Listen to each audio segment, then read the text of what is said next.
모럴 리스트레인트로 인해서 오른쪽 그림의 곡선이 우상향하게 돼요. 자, 그러면 이제 어떻게 되는지 한번 보시죠. 여전히 우리는 최초의 스테디 스테이트에 있었습니다. 모럴 리스트레인트로 인해서 오른쪽 그림의 곡선이 이제 왼쪽으로 이동했어요. 그럼 더 이상 우리는 그 예전의 곡선을 볼 필요가 없으니까 이제 지워버리죠. 편의상 지워버리겠습니다.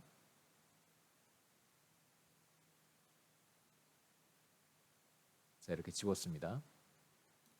자, 그러면 현재 인구 population size L스타에서 소득 수준은 Y스타고요. 그때의 인구 증가율은 이제 n이 되는 것이죠. 0보다 작은 값입니다. 마이너스예요. 그래서 인구가 감소하겠죠. 그 모럴 리스트레인트 때문에 전과 동일한 소득 수준을 갖는다고 하더라도 사람들이 출산을 기피하는 현상이 나타나게 되기 때문에 인구는 감소하게 됩니다. 그래서 인구가 감소해서요.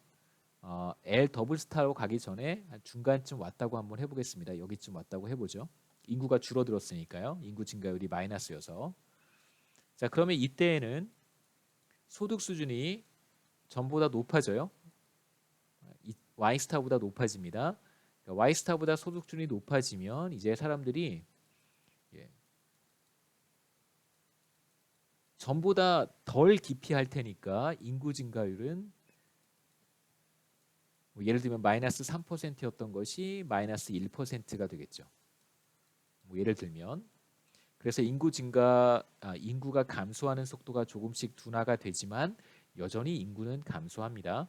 그래서 시간이 충분히 흐르면 새로운 스테디 스테이트 L 더블 스타로 들어갈 텐데 L 더블 스타에 도달하게 되면 그때의 소득 수준은 이제 Y 더블 스타라고 제가 불렀습니다. Y 더블 스타가 되고요.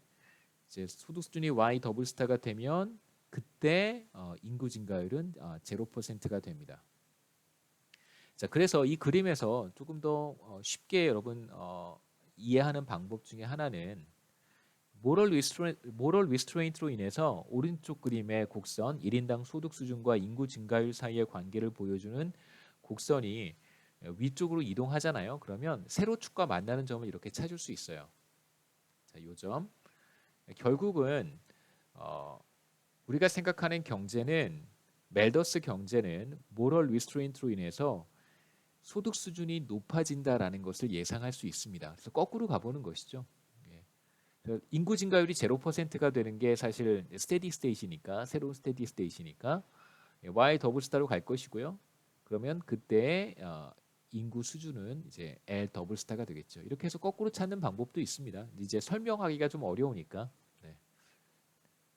그래서 도덕적 절제 혹은 모럴 리스트레인트의 결과는 어떤가요? 결과는 새로운 스테디 스테이트이 만들어지는데 새로운 스테디 스테이트에서 파퓰레이션 사이즈는 전보다 감소하고요. 새로운 스테디 스테이트는 이전의 스테디 스테이트보다 파퓰레이션 사이즈는 줄어들지만 1인당 소득 수준은 전보다 높아집니다. 그래서 인구 증가율은 당연히 0%고요. 한번 정리해 보면 모럴 리스트레인트의 결과는 자, 파퓰레이션 사이즈입니다. 인구는 어떻게 되나요? 인구는 감소하고요. 그 다음에 소득 수준은 1인당 소득 수준, 제가 소득이라고 썼지만 1인당 소득 수준입니다. 소득 수준은 높아져요. 자, 이게 모럴 리스트레인트의 결과고요. 자, 앞에서 봤던 2번이죠. 앞에서 봤던 생산성 증가의 결과는 어떤가요?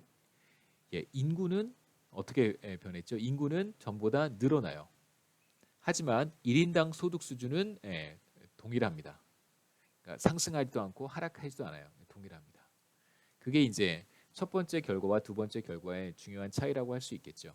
그러니까 소득을 늘리는 방법은 생산성 증가가 아니라는 거예요. 그 멜더스 모형의 중요한 임플리케이션은 소득을 늘리기 위해서 제가 이렇게 물어볼 수 있습니다.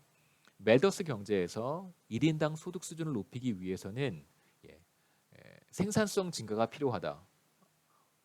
아니면 이거죠. 생산성 증가가 필요하다. 아니면 모럴 리스트레인트가 필요하다라고 하면 여러분은 뭐라고 대답하시면 되냐면 생산성 증가로는 1인당 소득 수준을 높일 수가 없습니다. 그래서 멜더스 경제에서는 1인당 소득 수준을 높이기 위해서는 모럴 리스트레인트가 필요하다 이렇게 답하시면 되겠죠.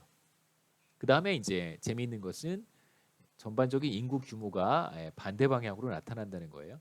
생산성 증가에 따른 인구 수준의 변화는 상승하는 것으로 나타나고 인구 파퓰레이션 사이즈가 전부 다 증가하고요. 두 번째 모럴 리스트레인트 같은 경우에는 파퓰레이션 사이즈가 전부 다 줄어듭니다. 그래서 이 두 가지가 또 반대되는 결과라고 할 수 있겠죠. 하지만 전반적인 삶의 수준은 1인당 소득 수준은 전반적으로 높아집니다.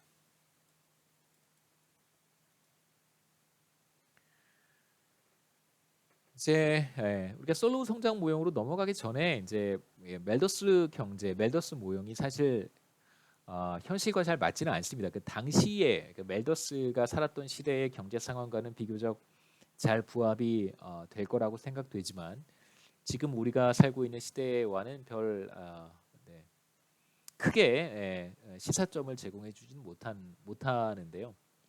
뭐 그럼에도 불구하고 이제 멜더스 경제는 의미가 있습니다. 그러니까 성장하지 않는, 그러니까 자본 축적을 통해서 1인당 GDP가 지속적으로 늘어나지 않는 그런 경제 상황에서는 멜더스 경제가 사실 맞다고 봐야죠. 지금 우리가 사는 경제는 그런 경제는 아니니까요. 다른 경제 메커니즘이 작동하고 있는 상황이고 이런 메커니즘이 만약 작동하지 않았다면 그렇다면 멜더스의 이론이 사실 비교적 정확한 이론이라고 우리가 이야기할 수도 있습니다. 자, 멜더스 모형은 우리가 지금 살고 있는 현재에 적용하기에는 이제 몇 가지 무리가 있어요.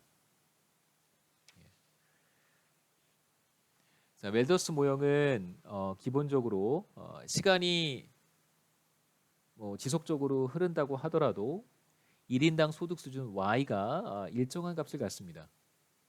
그렇죠? 1인당 소득 수준이 이렇게 일정한 값을 가져요. 그런데 실제로 우리가 이번 학기 뭐 제가 뭐 많은 데이터를 보여드리진 않았습니다만 몇 가지 데이터를 통해서 확인해 본 결과는 어떤가요? 실제로 1인당 GDP는 비교적 빠른 속도로 그러니까 1900년 이후에 적어도 2차 세계대전 이후 기간 동안에는 다수의 국가들에서 1인당 소득 수준이 빠른 속도로 늘어났다는 것을 우리가 확인했습니다. 두 번째 이제 멜더스 모형의 어떤 문제점 중에 하나는 뭐냐면 아까도 제가 간략하게 말씀을 드렸지만 오른쪽에 있는 두 번째 그림이에요. 자, 1인당 소득 수준과 인구 증가율 사이의 관계인데 파퓰레이션 인구 증가율이고요.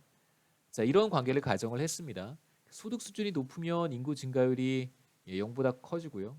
소득 수준이 낮으면 인구 증가율이 마이너스가 된다라고 하는 가정인데 실제로 소득 수준이 높은 국가가 인구 증가율이 더 높지는 않습니다. 그러니까 아까도 데이터 제가 뭐 다시 돌아가서 보여드렸는데 소득 수준이 높을수록 인구 증가율은 오히려 감소하고요. 소득 수준이 낮을수록 인구 증가율이 오히려 상승하는 그런 패턴을 보이죠. 그래서 소득 수준과 인구 증가율 사이에 네거티브 관계가 있지 사실 멜더스 모형에서 가정하고 있는 포지티브 관계가 나타나지는 않습니다. 그래서 이 두 가지가 사실 멜더스 모형을 우리가 현실 경제에 적용하기 어렵게 만드는 뭐 일종의 무리한 가정 혹은 현실과 부합하지 않는 그런 가정이라고 얘기할 수 있고요. 그래서 다음 시간에 이어서 이제 솔로우 성장 모형을 인구 증가율을 반영한 솔로우 성장 모형을 보도록 하겠습니다.